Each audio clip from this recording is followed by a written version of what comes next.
Hello student, good morning everyone. Welcome back to my channel Khogeshwar Recipe and Educational. ଆଜିର ଭିଡ଼ିଓରେ ଆମେ ଆଲୋଚନା କରିବା ଶିଶୁ ଦିବସ ଉପଲକ୍ଷେ 10 ଲାଇନ୍ର ଭାଷଣ ବିଷୟରେ। ଭିଡ଼ିଓଟି ଭଲ ଲାଗିଲେ ଲାଇକ୍ କରିଦେବ ଏବଂ ଯେଉଁମାନେ ମୋ ଚ୍ୟାନେଲ ନୂଆ ଅଛ ହୃଦୟ ସହ ସବସ୍କ୍ରାଇବ୍ କରିନେବ। ତେବେ ଭିଡ଼ିଓଟି ଷ୍ଟାର୍ଟ କରିବା। ନମ୍ବର 1, ସମ୍ମାନନୀୟ ସଭାପତି ମହୋଦୟ, ପୂଜ୍ୟ ଗୁରୁଜୀ ଗୁରୁମାବୃନ୍ଦ ଏବଂ ମୋର ପ୍ରିୟ ସହପାଠୀ ଭାଇ ଓ ଭଉଣୀମାନେ, ଆଜିର ଏହି ପବିତ୍ର ଦିବସରେ ମୋତେ କିଛି କହିବାର ସୁଯୋଗ ମିଳିଥିବାରୁ ମୁଁ ନିଜକୁ ଧନ୍ୟ ମନେ କରୁଛି। ତାପରେ ନମ୍ବର 2, ଶିଶୁ ଦିବସ ପ୍ରତିବର୍ଷ ନଭେମ୍ବର 14 ତାରିଖରେ ପାଳନ କରାଯାଏ।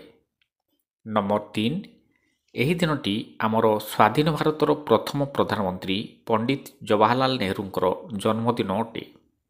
ନମ୍ବର 4, ନେହେରୁଜୀ ଶିଶୁମାନଙ୍କୁ ଅତ୍ୟନ୍ତ ଭଲ ପାଉଥିଲେ, ତେଣୁ ଶିଶୁମାନେ ତାଙ୍କୁ ଚାଚା ନେହେରୁ ବୋଲି ଡାକୁଥିଲେ। ନମ୍ବର 5, ସେ ବିଶ୍ୱାସ କରୁଥିଲେ ଯେ ଶିଶୁମାନେ ହେଉଛନ୍ତି ଦେଶର ଭବିଷ୍ୟତ। ନମ୍ବର 6, ଏହି ଦିନରେ ବିଭିନ୍ନ ସ୍କୁଲ ଏବଂ ବିଭିନ୍ନ ସଂସ୍ଥାମାନଙ୍କରେ ସାଂସ୍କୃତିକ କାର୍ଯ୍ୟକ୍ରମ, ଗୀତ, ନାଚ ଓ ଖେଳ ହୋଇଥାଏ। ନମ୍ବର 7, ଶିକ୍ଷକମାନେ ଓ ଅଭିଭାବକମାନେ ଏହି ଦିନ ଶିଶୁମାନଙ୍କୁ ପ୍ରେମ ଓ ଉତ୍ସାହ ଦିଅନ୍ତି।